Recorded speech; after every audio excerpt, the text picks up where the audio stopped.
We'd been together for like 6 years, maybe longer. So we thought might as well move in together.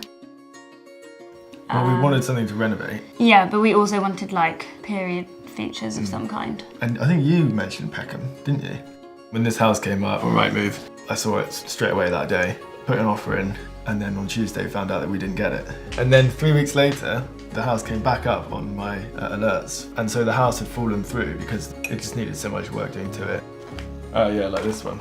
Yeah, that was just a shell, basically. And we got a survey and they were like, don't buy it. Do not buy this house. It had, it's like, from his point of view, it had so many problems. And we also sound insulated the walls on either side. Yeah. The neighbour could hear the alarm clock when it went off in the morning. There was a point during the works where everything was going wrong. Yeah, there was a point where it was like, we need to be done by Christmas. And then it was like, and that didn't happen. That didn't happen. We need to be done by February. And I was just in a new job as well, so I was like really busy at work. And I remember thinking I should have done this differently, I should have done that differently. It was totally forgotten about like a month after we moved in. The thing that's worked out the most, I'd say the kitchen, probably. We managed to get a dishwasher in, like a bin that you can't see. These windows are new. No, there were windows there before.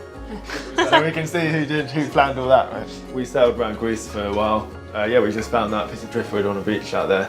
It just fitted perfectly there.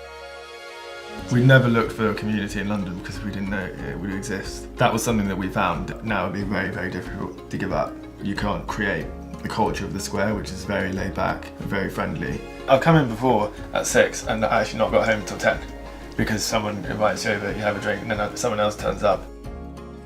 You can get into London Bridge in 10 minutes, get into Victoria in 10 minutes, and you have your own little piece of England that you can just enjoy. It's amazing.